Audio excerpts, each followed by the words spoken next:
Mari kita berdoa. Bapa dalam surga, kami mau belajar akan kebenaran firman-Mu.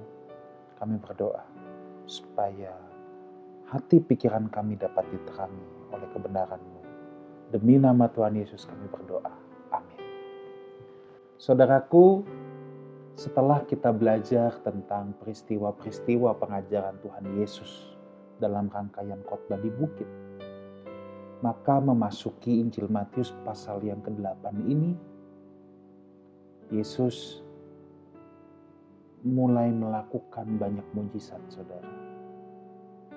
Penulis Injil Matius mengisahkan beberapa kejadian yang menunjukkan bahwa Yesus melakukan mujizat. Sebelum saya memulai rangkaian peristiwa-peristiwa ini, pada kesempatan ini kita akan bahas Matius 8 ayat 1-17. Ada satu perkara penting dulu yang saudara harus catat. Mujizat bukan hanya sekedar memberikan kenyamanan atau kemudahan hidup. Tetapi di balik mujizat ada pelajaran rohani yang saudara harus bisa petik. Sebab ada banyak orang senang dengan mujizat tapi nggak pernah ngerti atau nggak pernah dapat pelajarannya. Tetapi justru dari setiap mujizat yang terjadi, yang lebih berharga itu sebenarnya bukan soal hal yang ekstravagansanya, saudara. Tetapi justru hal yang lebih berharganya ada atau terletak pada pelajaran rohaninya.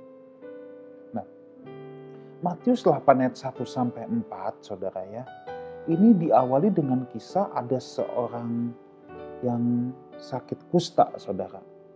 Di ayat yang kedua dia berkata, Tuhan, jika Tuhan mau, maka Tuhan dapat mentahirkan aku. Hal pertama yang harus kita lihat, saudara, jika Tuhan mau. Jelas di sini ia datang dengan sikap hati yang tidak memaksa. Ia tahu di mana posisinya, saudara, ya, sebagai orang yang membutuhkan pertolongan dan belas kasihan. Jangan memaksa Tuhan. Ingat itu. Hari-hari ini ada banyak orang yang suka, dalam tanda petik tanpa dia sadar, dia paksa Tuhan, saudara. Saudara, logika, etika di dunia saja tahu bahwa tidak boleh memaksa orang lain melakukan sesuatu untuk kepentingan kita. Itu kan bukan hal yang baik, saudara. Logika dunia aja tahu loh, saudara, akan hal itu. Jadi janganlah kita punya sikap hati yang mau memaksa-maksa Tuhan. Justru kalau kisah ini ada paralelnya di Markus 1 ayat 41 ya. Di sana dikatakan tergeraklah hati Yesus untuk oleh belas kasihan. Belas kasihan hampir selalu menjadi kunci di mana Yesus mengulurkan tangan bagi orang yang membutuhkan pertolongan. Dalam hal ini kita harus belajar bahwa kita harus punya welas asih, saudara ya. Kita harus punya pola hidup yang pola welas asih yang dimiliki orang percaya. Orang percaya tidak boleh menjadi orang yang bengis dan kejam, tapi harus punya belas kasihan. Yang menarik di ayat yang keempat, lalu Yesus berkata kepadanya, ingat, jangan engkau memberitahukan hal ini kepada siapapun, tetapi pergilah, perlihatkanlah dirimu kepada imam, dan persembahkanlah persembahan yang diperintahkan Musa sebagai bukti bagi mereka. Yesus melarang, saudara. Tetapi Yesus suruh dia pergi kepada imam untuk menunjukkan dirinya. Pertama-tama kita harus persoalkan kabar sukacita yang telah ditahirkan, bahwa ia telah ditahirkan, kenapa harus disembunyikan kepada orang banyak? Jawabannya sederhana, saudara. Supaya inti kedatangan Mesias tidak dilarikan. Saudara harus ingat satu perkara begini dulu. Bahwa mujizat itu tanda. Tanda itu semeion. Tanda itu semeion, saudara.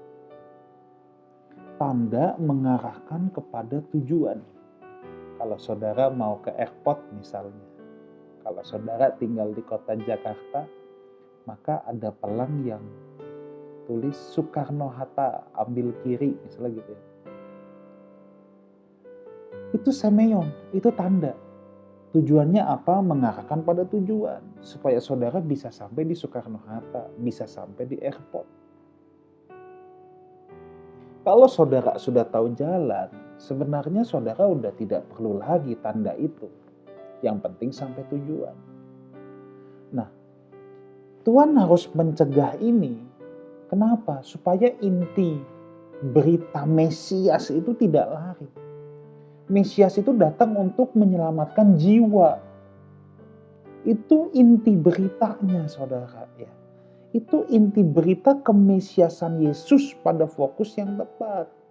Sebab pada saat itu bangsa Israel sudah punya Mesias versinya sendiri. Mau bebas dari penjajahan Romawi.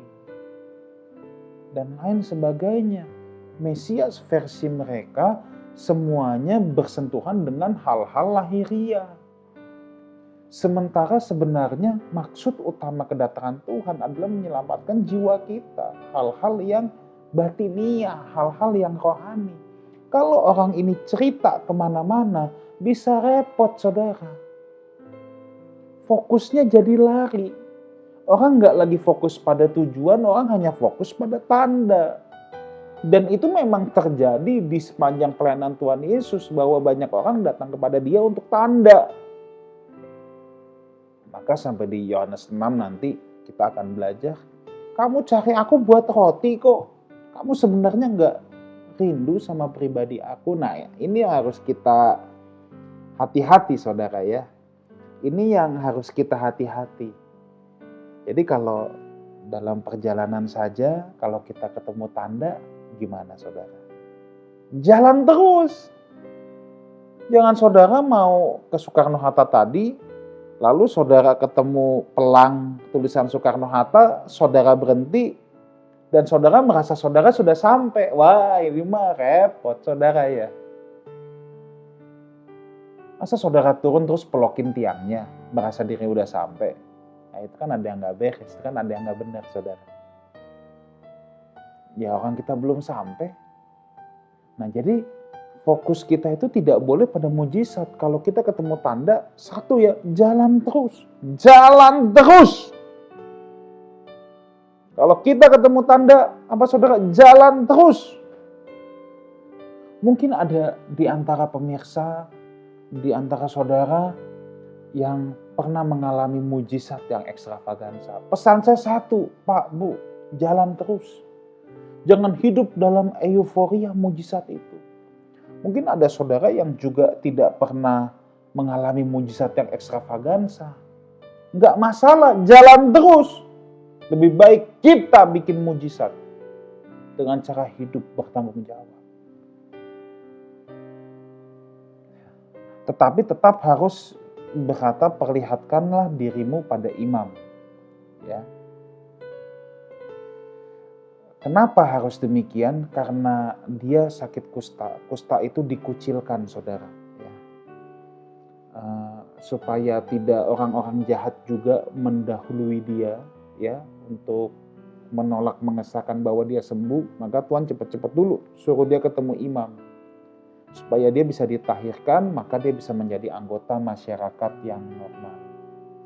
Kan bisa aja ada yang gak suka sama Yesus, cepat-cepat suruh ke imam duluan, bikin konspirasi atau bikin apa, sehingga keabsahan kesembuhan orang ini jadi dibatalkan oleh para imam atau dianggap tetap tidak tahir. Kan ini jadi merugikan untuk orang itu. Maka Tuhan berkata, ayo cepat balik ke imam dulu, supaya dia boleh dinyatakan tahir dan dia boleh terhitung atau terbilang sebagai orang normal, saudara. Boleh hidup bermasyarakat secara normal. Kira-kira seperti itu.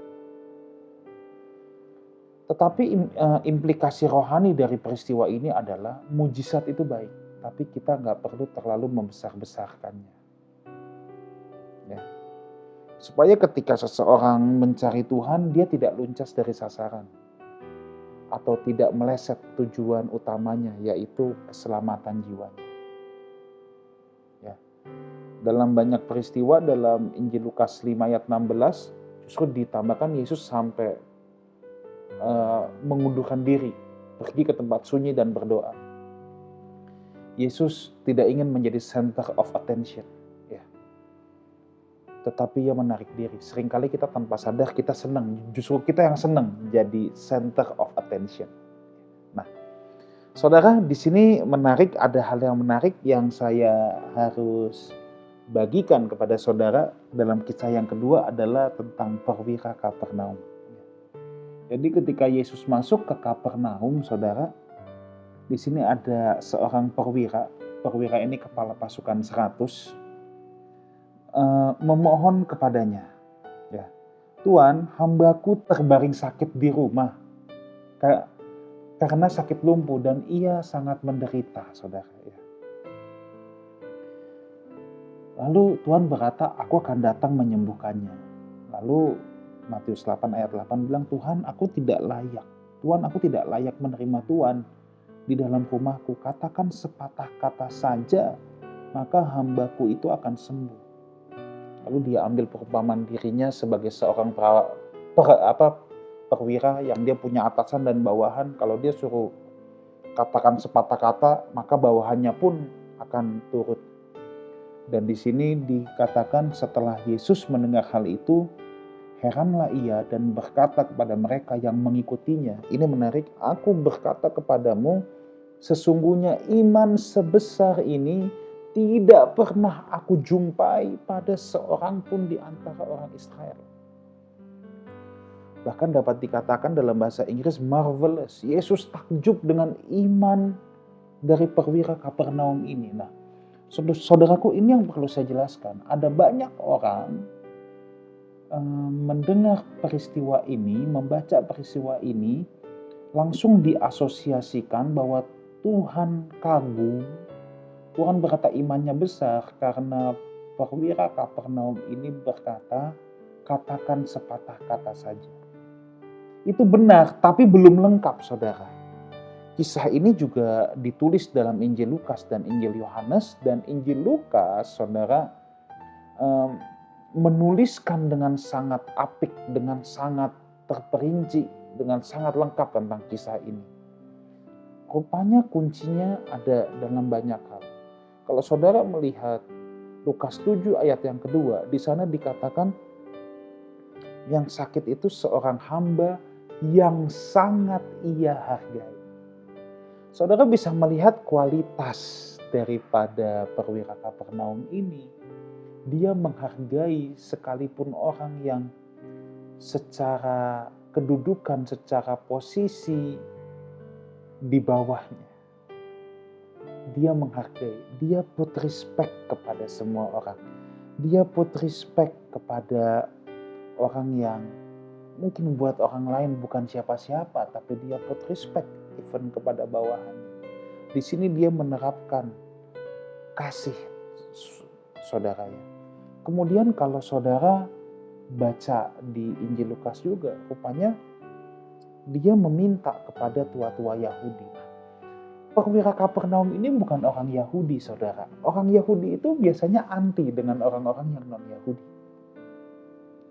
Tetapi dia bisa bergaul dengan tua-tua Yahudi. Ini orang baik, saudara, ya. Itu sebabnya tua-tua Yahudi juga ikut menemui Tuhan Yesus dan berkata dalam Lukas 7 ayat yang keempat, dia orang baik, dia layak ditolong, sampai bilang dia layak ditolong. Berarti kan perwira Kapernaum ini memang betul-betul orang baik, saudara, sebab ia mengasihi bangsa kami, bangsa kita. Dia itu mempraktekkan kasihilah sesamamu manusia seperti dirimu sendiri. Bukan kasihilah sesamamu manusia yang sama dengan dirimu. Enggak, saudaraku. Jadi di sini perwira Kapernaum ini tampil sebagai orang yang luar biasa. Wah, zaman dulu kan yang Yahudi anggap yang non-Yahudi kafir, yang non-Yahudi juga menganggap remeh yang Yahudi. Wah, jadi serba absurd, saudaraku. Serba simpang siur. Tapi orang ini bisa mengasihi orang Yahudi. Bahkan di Injil Lukas ditulis, dan ialah yang ikut membangun, yang mendukung membangun rumah ibadat kami. Bukan Yahudi, tapi ikut bangun sinagog. Kalau zaman sekarang bukan Kristen, tapi ikut bangun gereja. Hebat gak coba? Ini mah orang baik benar, saudara. Perwira Kapernaum ini orang baik banget. Hal ini kebaikan yang tulus, bukan karena ia ingin menyogok Tuhan. Ini tulus. Dari sebelum ada peristiwa ini sudah menjadi pola hidupnya. Sudah menjadi pola hidup yang dia terapkan terus, yang dia lakukan terus. Tanpa kepentingan apapun. Kan ada banyak orang yang cepat-cepat bikin baik. Cepat-cepat dalam tanda petik berbuat sesuatu ketika dia punya kepentingan sama Tuhan. Ada modus transaksi, saudara. Mau barter, mau tukar guling, mau nyogok Tuhan. Punya kepentingan. Tapi enggak. Perwira Kapernaum ini enggak. Ini mah orang baik, asli orang baik. Udah baik, murah hati lagi. Menghargai sesama lagi. Sekalipun kedudukannya lebih rendah. Lalu, dia ini kan orang terhormat, bukan orang biasa. Tapi dia bilang, Tuhan, aku gak layak menerima Tuhan di dalam rumahku. Saudara, kalau orang yang punya kedudukan, biasanya kan, atur aja, atur. Maunya gampang kan? Orang ini enggak, dia merendahkan diri. Oh, hebat, saudara. Hebat, merendahkan diri. Tahu gak merendahkan diri itu apa?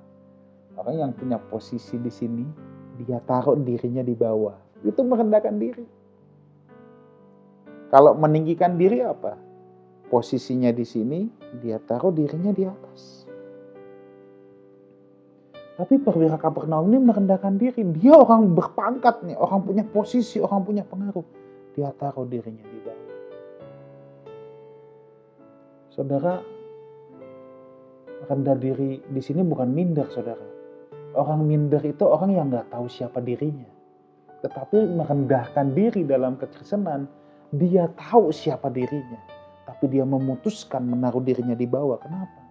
Sebab kalau dia di bawah, dia baru bisa melayani yang lain. Kalau dia di atas, dia digapai pun gak bisa. Gimana bisa melayani? Itulah sebabnya Tuhan Yesus merendahkan diri. Bahkan taat sampai mati di atas kayu salib. Untuk apa? Untuk melayani dunia ini. Itulah sebabnya melihat keseluruhan ini, Yesus takjub. Iman model begini, tindakan model begini, aku gak pernah temui di seluruh orang Israel, kata Tuhan. Jadi paham ya? Melihat semua aspek ini loh, saudara. Semua aspek ini harus kita lihat. Ya. Jadi iman bukan saja percaya dengan sungguh dalam pikiran, tetapi juga mencakup ketertundukan kepada Tuhan. Dan harus dibuktikan lewat kelakuan hidup. Jadi letak iman yang besar yang dimaksud oleh Tuhan Yesus bukan saja terletak pada perkataan, katakan sepatah kata saja maka hambaku itu akan sembuh. Melainkan keseluruhan sikapnya yang menghargai manusia yang lebih rendah, kedudukannya, mengasihi orang yang tidak sebangsa, menanggung rumah ibadah, hingga sikapnya yang merendahkan diri. Itu semua diperhitungkan Tuhan. Ya.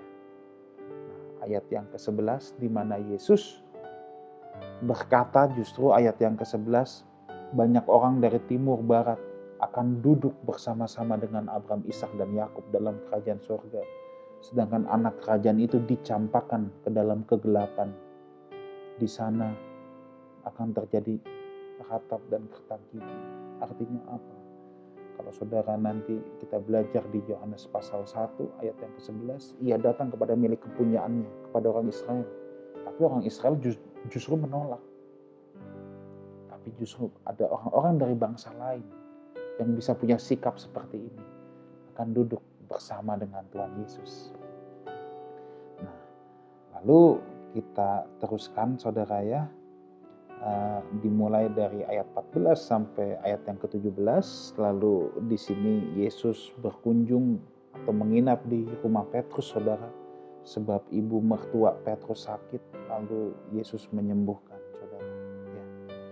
Yang menjadi fokus perhatian saya di sini adalah ayatnya yang ke-17. Ayatnya yang ke-17. Hal itu terjadi supaya genaplah firman yang disembuhkan oleh Nabi Yesaya, dialah yang memikul kelemahan kita dan menanggung penyakit kita. Tuhan Yesus memang akan menyembuhkan sakit penyakit dan kelemahan manusia. Tapi yang saudara harus ingat bahwa semua ini tanda bahwa ia adalah benar Mesias. Yesus yang hanya adalah anak tukang kayu, ia datang sebagai Mesias. Ia harus datang dengan tanda-tanda, saudara. Ia harus datang dengan tanda-tanda supaya orang percaya bahwa dia Mesias. Ya. Ketika Yesus melakukan tanda-tanda, orang itu sebenarnya mengenali bahwa dia Mesias. Itu dicatat di Lukas 4 ayat 41. Ya. Tetapi fokusnya ingat, Tuhan mau fokus pada kesembuhan rohani. Dia memikul kelemahan kita, kelemahan manusia, kelemahan karakter kita. Dia mau memikul, dia mau memperbaiki kita, saudara. Sebab fokus utama Tuhan adalah kesembuhan rohani, bukan kesembuhan jasmani. Dalam hal ini kita betul-betul harus bisa mengerti. Itulah sebabnya Yesus melarang untuk memberitahukan, ya, kepada banyak orang. Karena waktunya belum tiba. Tuhan gak mau fokus kedatangannya terganggu, saudara. Tuhan tuh gak mau. Nanti orang makin banyak yang mencari dia. Tapi tujuannya bukan kesembuhan rohani, tapi kesembuhan jasmani. Sekarang berapa banyak, saudara, yang orang mencari Tuhan Yesus untuk kesembuhan jasmani. Mohon maaf, saudara, kan kalau gini takutnya jadi kayak orang datang ke Gunung Kawi, saudara. Ya, banyak orang itu jadi kayak datang ke dukun, saudara. Datang ke dukun itu kan bukan harus datang ke betul-betul dukun. Kalau orang datang ke dukun itu kan tujuannya itu kan untuk kepentingan jasmani. Dan dia tidak memikirkan loh perasaan sang dukun. Yang penting adalah dirinya sendiri dulu. Untuk kebutuhan-kebutuhan dia. Maka orang yang datang ke dukun, patternnya kan pasti datang, minta, ritual dijalankan, berkah dicurahkan. Ini kan pola perdukunan, sudah datang, permohonan, ritual dijalankan, berkah dicurahkan. Sekarang orang kalau ke gereja gimana? Datang, kalau perlu datangnya lebih pagi, karena list doanya ada 100. Terus ritual dijalankan, praise and worship, berkah dicurahkan. Loh, kok jadi sama? Apa yang membedakan? Yang membedakan tujuannya itu. Kalau ke dukun untuk hal-hal jasmani. Kalau ke Tuhan, tidak boleh hal-hal jasmani, saudara. Hal-hal jasmani hanya bonus, hanya yang sambil lalu. Tetapi yang utama adalah hal-hal yang rohani. Dan orang kalau datang ke dukun, orang tidak perlu untuk mempersoalkan cita rasa, selera hati, kehendak, keinginan, kesukaan sang dukun. Tapi kalau orang datang ke Tuhan, dia harus mempersoalkan apa yang menjadi cita rasa, selera hati, kesenangan Tuhan. Kan gak ada orang yang ke dukun, Mbah. Ada apa? Saya mau tanya, Mbah maunya apa? Loh, kok kamu tanya saya maunya apa? Kamu datang tuh mau apa? Ya, Mbah maunya apa, Mbah? Aku berserah pada pengaturanmu, Mbah. Wah, bisa dibilang gendeng kowe. Tapi kalau kita ke Tuhan kan gitu, aku berserah pada pengaturanmu, Tuhan. Jadi fokus ini nih, kita jangan sampai salah. Dia menanggung penyakit kita. Yang paling utama apa? Penyakit rohani. Itu yang harus ditanggulangi. Kalau penyakit jasmani, saudara terima mujizat, nanti bisa sakit lagi. Lazarus mati dibangkitkan, mati lagi ujungnya. Iya, tapi fokus utama kedatangan Tuhan tidak mulai meleset. Kiranya Tuhan memberkati kita semua. Mari kita berdoa. Bapa, kami bersyukur untuk kesempatan ini kami sudah boleh belajar satu doa hamba-Mu supaya maksud utama kedatangan-Mu tidak meleset dalam hidup kami. Berkati setiap kami yang menyaksikan Bible Study ini. Demi nama Tuhan Yesus kami berdoa.